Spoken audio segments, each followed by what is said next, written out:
This is the Thoughtful Travel Podcast. I'm your host, Amanda Kendall of the notaballerina.com travel blog. Every episode I'll share travel tales from several fellow travel lovers, and together we hope to entertain and inspire you, remind you of some of your own great travel experiences, and encourage you to hit the road again soon.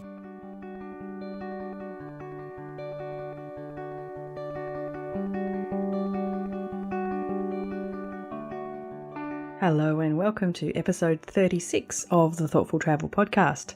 Now, I'm going to do something a little bit different today. It's not usual for me to talk about a destination, but this destination is a very, very special one to me, and I talk about it a lot anyway, so why not have a whole episode devoted to it?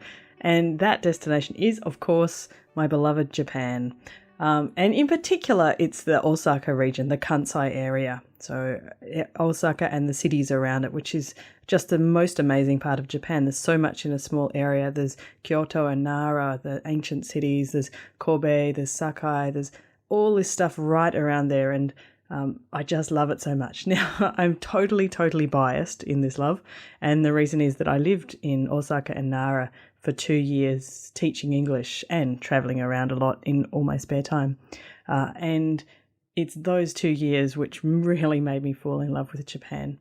Unfortunately, those 2 years ended 13 years ago, which makes me feel quite old, I have to say, considering I still talk about it so much.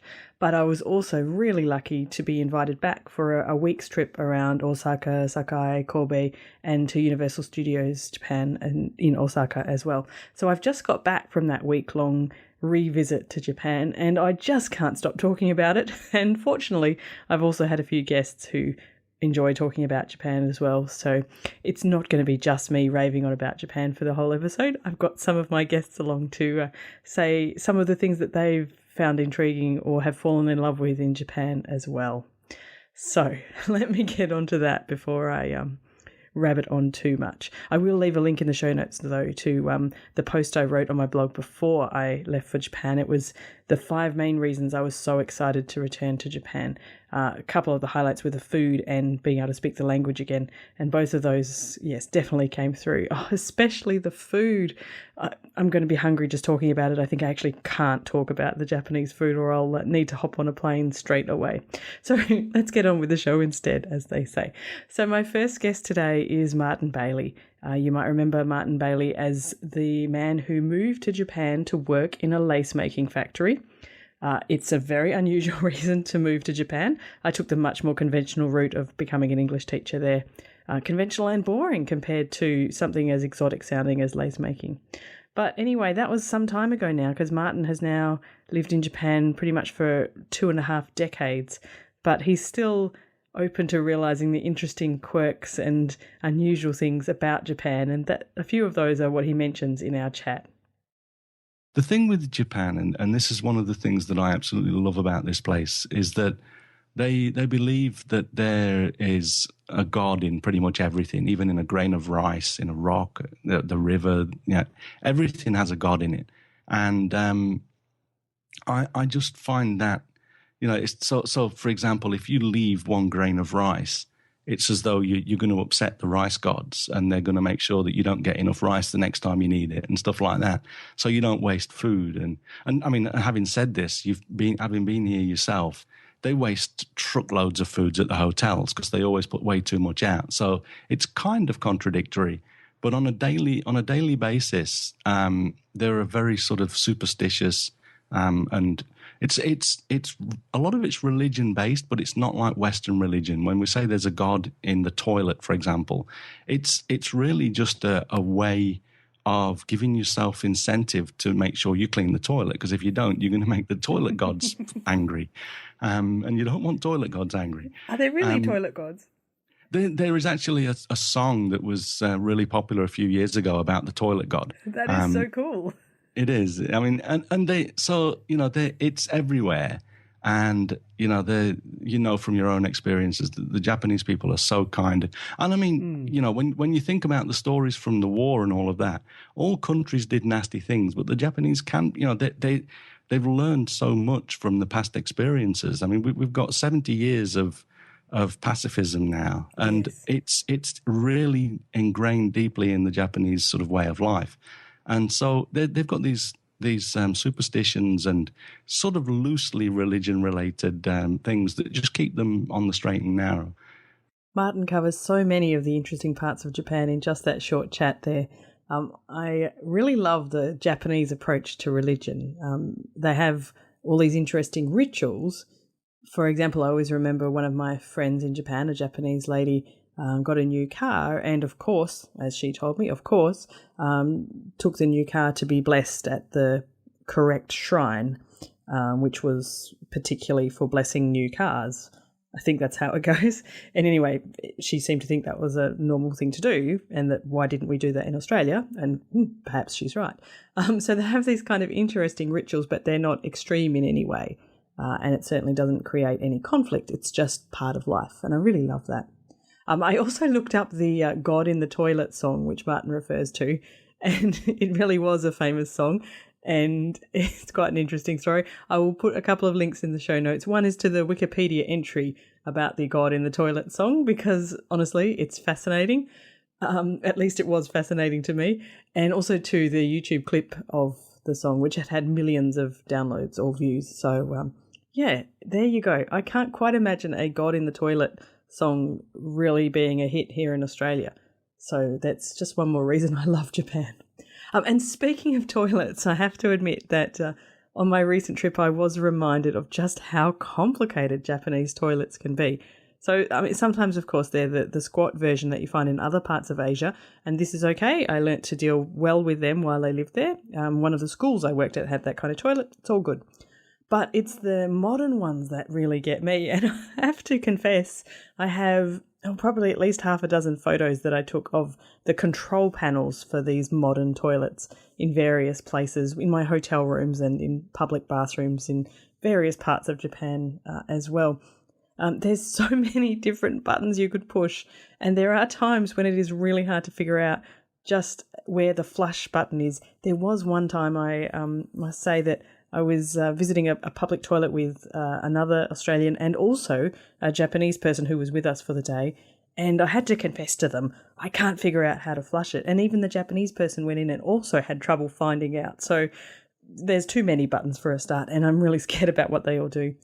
In one of the hotel rooms I stayed in, it was the most friendly toilet of all because you just had to walk into the room and the lid would lift. And as soon as you stood up, it would flush and then the lid would go down again. I didn't have to do anything. I mean, how can you not be enthusiastic about a nation which includes these kind of high-tech toilets, even though I'm a bit scared of them? But when I was telling my son about them on my return to Perth, we did agree that one day when I get to take him to Japan, we will try out all the buttons. But he said I have to be sitting on it to try them all out. So we'll see how we go. We can only learn, can't we? Now, enough about toilets, but we're not straying far from the bathroom because my next guest is Aggie Lim of Drawn to Explore, and she's going to be talking a bit about her experience of a Japanese communal bath or onsen. Yeah, I'm not a big fan of being nude. No, I think it's definitely an Australian thing, and I took a long time to get used to that in Japan as well. I was never really used to it, but I kind of got to tolerate it. But yeah. We definitely are not into that down here. No, I remember going to a little hotel house. I don't even know what you call it, motel kind of thing in Japan on Shikoku Island. Mm-hmm.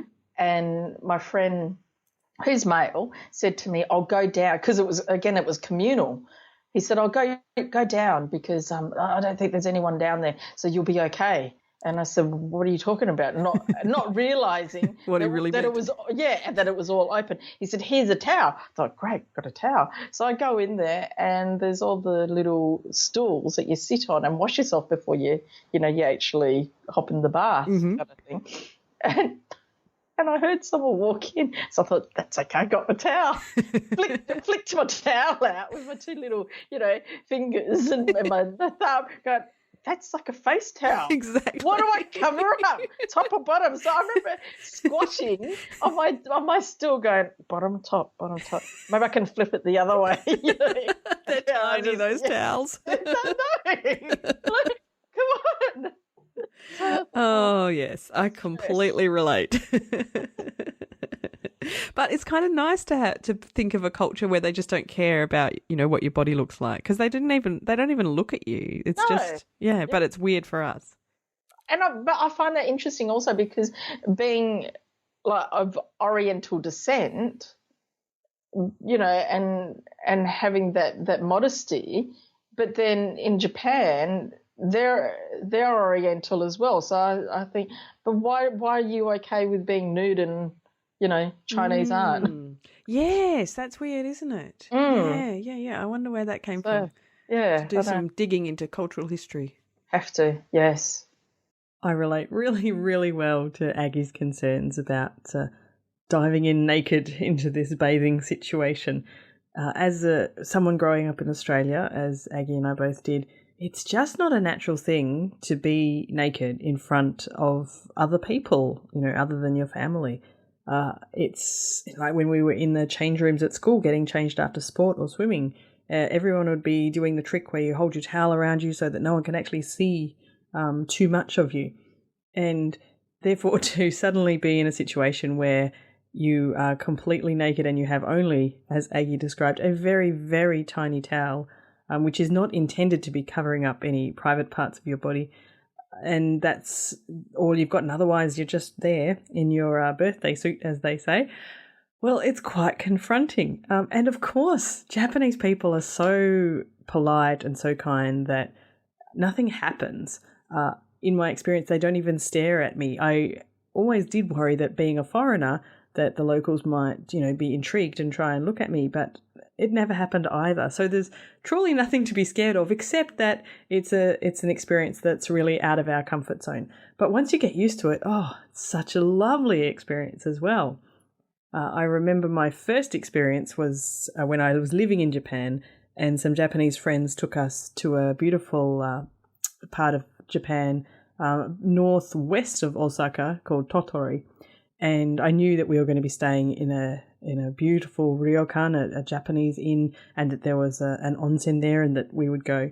And I've blogged about it actually, and I'll put a link to that blog post in my show notes today, because I was pretty terrified, and I didn't feel like I could tell my Japanese friend how I felt. I'd sort of said it's a bit unusual for us to do that, but I guess it was so normal to her that she couldn't really imagine how I was feeling. But I got through it, and it turned out to be just amazing. This onsen was outside in this most just picturesque kind of place, with views down across a mountain and stuff. And it was just incredible, and such a good feeling to be in that beautiful warm water. And I sent that blog post, in fact, to Kim Ling, who was the other Australian blogger who came with me on this trip last week. And I sent it to her before we went on our onsen trip this time round, because we'd already been talking about it and she was already nervous. And I said, I totally get it. Here, let me send you something and hopefully it will help. And it doesn't really help the nerves, but at least you know a little bit about what to expect. And so on this trip, we were taken to the Arima Onsen. It's in the mountains behind Kobe. And it's also just a gorgeous, gorgeous place. They started us off easy. In the morning, they took us wandering through the little town of Arima, which is just one of those gorgeous little hillside towns, and you can pop around. There's little shops everywhere, basket weavers, people making all kinds of local sweets. So they plied us with the local sweets, and they were all delicious and tasty. So we were feeling good, and then they hit us with the onsen, and it's all right, okay, now get undressed and get in. But we were kind of lucky, and there was myself and Kim Ling and our lovely guide/interpreter who'd spent the week with us, and really no one else. There was a couple of other Japanese people around, but they were either finishing up or they just arrived after we left. And so we didn't sort of feel that we were in the crowds of naked Japanese people. And of course, as I knew it would, it turned out to be a really marvellous experience for both of us. And it was relaxing and wonderful. And we were treated to a fantastic meal in the same hotel afterwards. So it was absolutely fantastic, but it's still kind of confronting. It had been a long time since I'd done it. So I was feeling a bit nervous too, and you don't want to do the wrong thing. You want to follow all of the right rituals and everything. So it's tricky, but we did it. My final guest today to chat more about Japan is Joe Baur from the Without a Path podcast. And he had a few interesting things to say, both about the Japanese language and about the transport system in Japan. I did this program called Human Japanese and almost got all the way through it. And that works you through the grammar and the sentence structure, which makes complete sense to me. And what's nice about Japanese is that they use a lot of context, so you don't have to use pronouns a lot of the time. They just kind of know what you're talking about based on the context. So that made saying basic sentences a lot easier. But I must have left my train pass on a train, and the way the trains work there is that when you get off, you swipe to get out of the station. So I had to go talk to an officer, and I mean, I didn't get too far before he busted out the iPad and his language, translating software, and you could see that. I mean, because the languages just don't translate directly very nicely. So you could see him type something in Japanese and come out in ridiculous English, and he would even know, like, no, that ain't right. We got ourselves a problem here. Yeah, so we definitely had some back and forth there, and eventually I just kind of ate the loss and was like, arigato gozaimasu.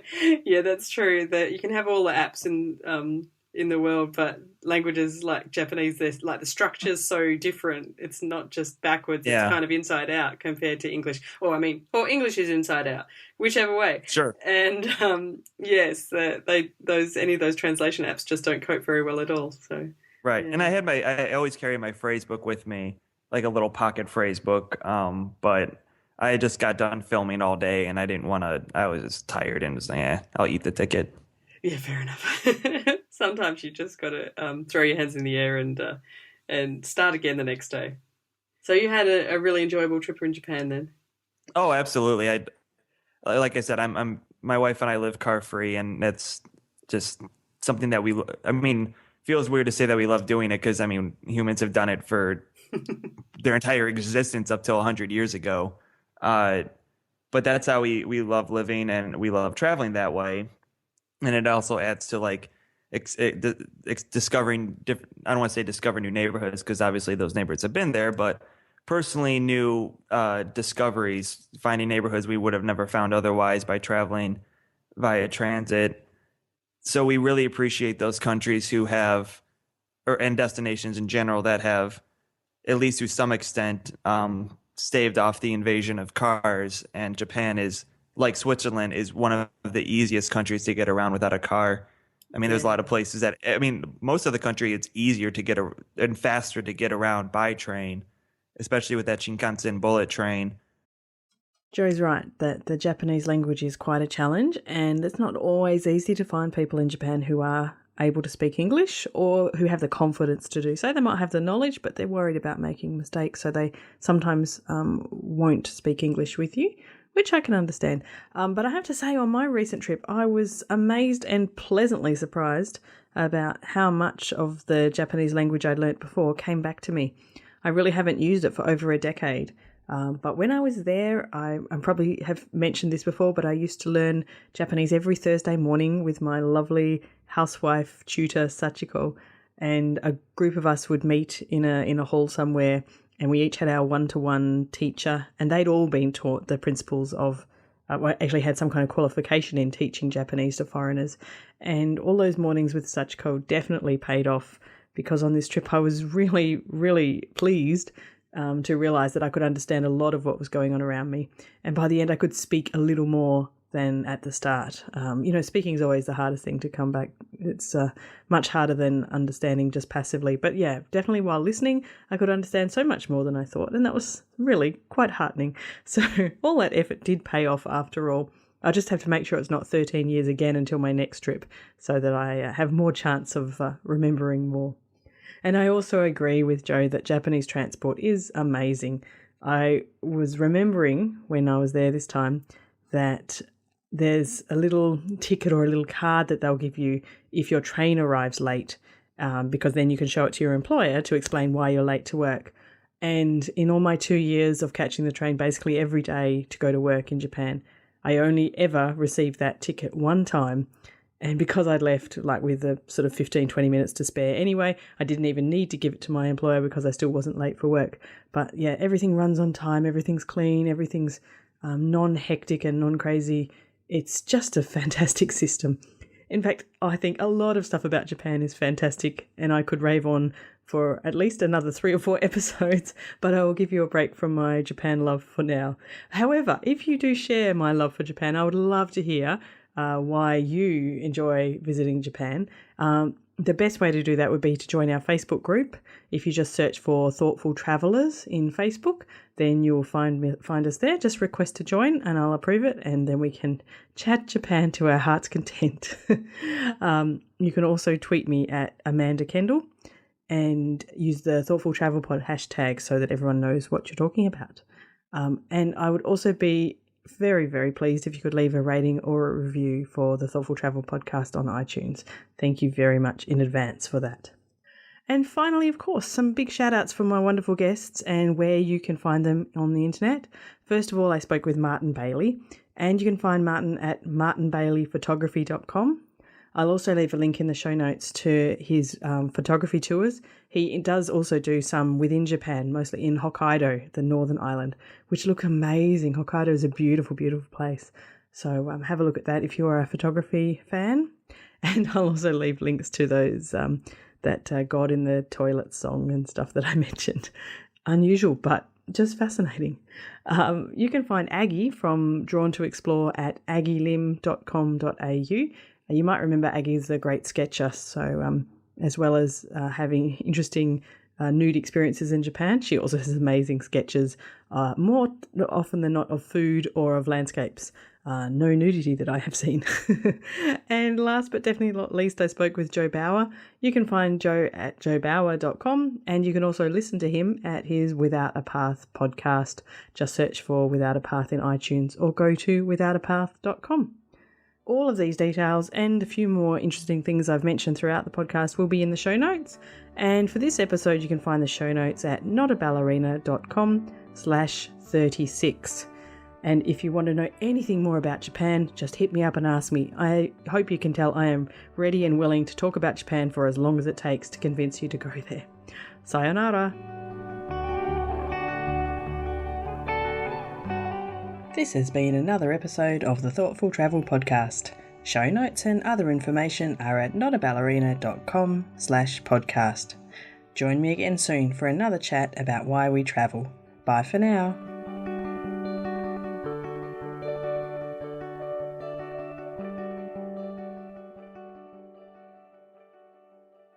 Jackrabbit FM. For your ears. Who is that? Hi, podcast.